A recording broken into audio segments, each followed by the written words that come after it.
And Sydney radio shock jock Kyle Sandilans says his radio contract has been terminated by ARN Media after what he calls his on-air blue with Kyle and Jackie O co-host Jackie Henderson.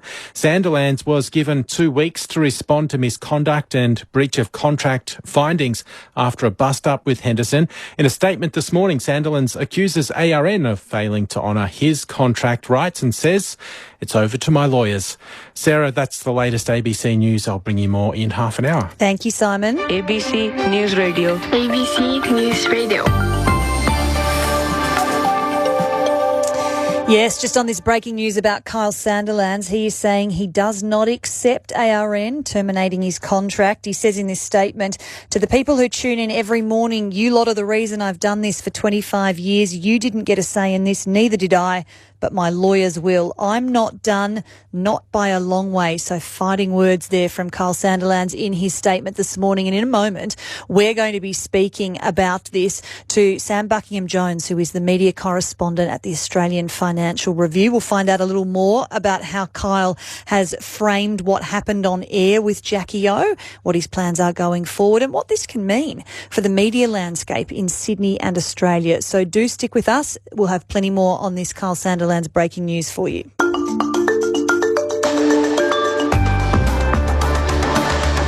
All right, some major breaking news this morning in the Sydney radio industry. The shock jock Kyle Sandilans says his radio contract has been terminated by ARN Media following what he's calling an on-air blue with his co-host Jackie O. Henderson.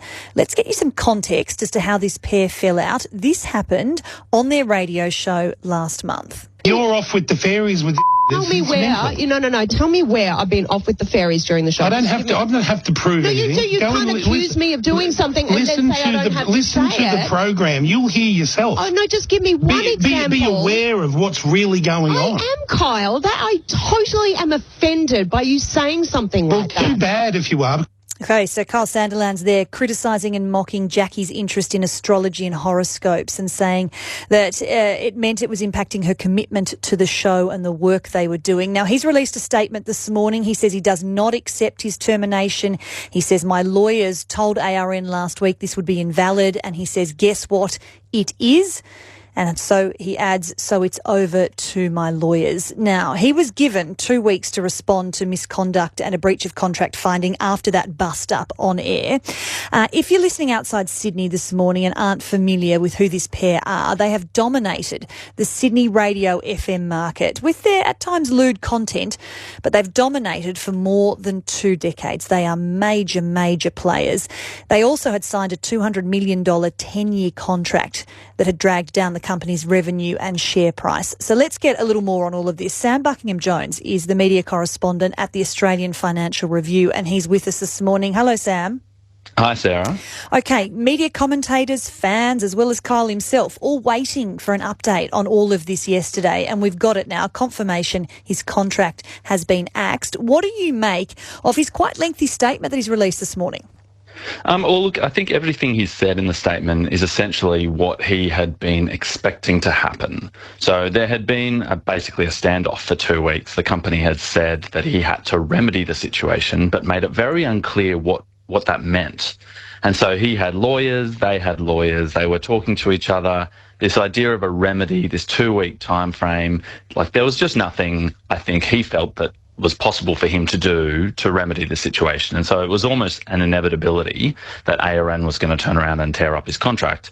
He says that's what they always wanted to do. Yeah, it's interesting when you read what he's got to say here. He says, let me tell you what actually happened. Jackie and I had a blue on air. That's it. The kind of thing that we've done 100 times in 25 years. And ARN took the situation and decided to try and burn the place down. They sacked Jackie. They suspended me. They wouldn't even let me pick up the phone to call her or anyone else on the show. Then, and this is the bit that gets me, he says, once they'd made it impossible for the show to go on, they turn around and say, you didn't fix it. You're fired. So he's insinuating here that this was the game plan all along. How will the lawyers play with this? Well, he's got a very lengthy contract with ARN, and he has very good lawyers. And, you know, I'm not saying that ARN doesn't have good lawyers, but he's going to demand the payout of the full contract. which, we've all written is worth $200 million between the two of them. I think that might be, the upper end of what it's worth. So, it's somewhere between maybe $50 and $100 million is yet to be paid out to Kyle, and he's going to demand every last cent of that. This is a company that's fortunes have been pretty dire over the last year or two. Its revenue has been down 16%, while its competitors are up 4%. They've been the subject of a boycott because of how lewd and crude Kyle Sandilans is on air. And so this was basically the big red button. They pressed it. They found a way to terminate his contract for a bust-up that he's right. This is not an unusual conversation for them. As tense as it sounds to play back on air, this is something that happens semi-regularly for them. They walked out on each other. It was reality TV, but on radio. And so for Kyle believes he has a very good case here. What will be interesting is this will be a test of, was he in breach many times before that, essentially? But this is just the point where the company decided enough's enough. It's time to step in. We haven't heard much from Jackie O. Henderson through much of this at all. I notice in Kyle's statement that he says here, I said I was sorry to Jackie on the night of our blow-up. I meant it. I still mean it. He says, put me back on air. I'll work with Jackie. I'll work with someone else. I've done everything that ARN has asked. Do you think that Jackie O would agree with how he's framing the fallout this morning? Oh, look, you've got to look at the evidence here. She walked out after that bust-up and didn't come back to air for more than a week. He says he apologised that night. Clearly, that did not resolve the situation. A week and a bit later, she told the company she cannot work with Mr. Kyle Sandilans. So clearly, an apology didn't cut it this time. People have told me that she was pretty done with the show. The idea of a 10-year contract was Kyle's idea.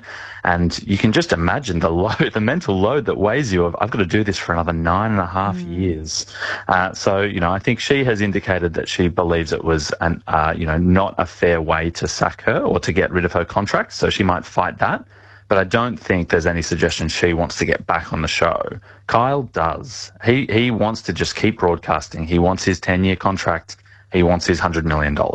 Like he will want to get behind a microphone in some way, but it appears that it's not going to be on ARN Media. They want him to go away, and they're willing to go through all of this legal pain to get there. You mentioned there it won't be on ARN Media. What does it mean then for the media landscape more broadly across Sydney? Because this pair has dominated FM radio. Does it open it up, or do we see Kyle on a rival station, or does he go podcasting? Where do you see him going next?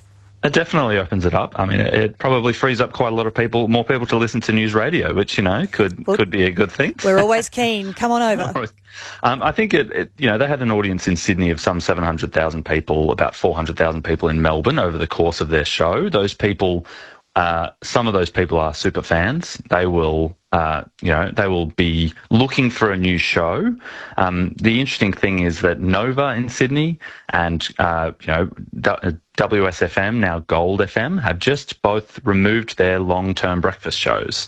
And so we've got a real situation here where you've got a lot of people who are going to be looking for a home, and they've probably got to find somewhere. And if it stays in broadcast radio, someone is going to emerge a winner from this. And Kyle may find a home on radio somewhere. More than likely he will launch a podcast or something, because he is too radioactive right now. There's too much stink around him, and advertisers don't want to be near him because they're concerned about being associated with his very crude brand. Yeah, that's interesting. And I wonder, we saw when Kyle and Jackie O left Today FM a number of years ago, their listeners moved with them, and it dramatically changed the radio market again there in Sydney at that time. If Kyle goes somewhere, do you expect his listeners to follow? I expect a certain part of them to follow. I think, the estimate's usually around 20 or 30% of his listeners to follow. But again, if you can't monetize your audience, then, you're not going to do much for the place you go. That's an interesting point you make. It's been great to pick your brains on this. It's certainly a fascinating movement in Sydney radio. Thank you for joining us. Thank you, Sarah.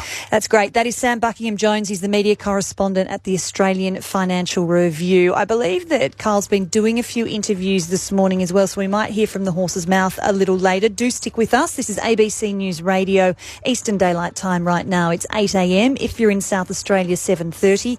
In Queensland, 7 o'clock. In the Northern Territory, 6:30. And in WA, it's 5 a.m.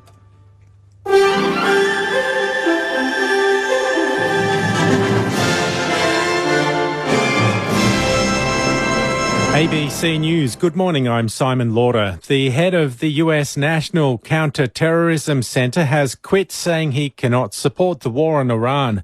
Linda Gruen reports. Joe Kent was Donald Trump's pick for the role last July. He's a veteran who lost his wife in the war on Syria, which he says was manufactured by Israel. He has long been known for his America First beliefs and has said that he opposes US military interventions abroad. In his resignation letter addressed to US President Trump, Mr. Kent says that Iran posed no imminent threat to America and that it's clear that the war was also started due to pressure from Israel and its powerful US lobby. Mr. Trump says he thought Mr. Kent was a nice guy, but he's now realized that it's a good thing that he's out, insisting that Iran was, in fact, a threat to America.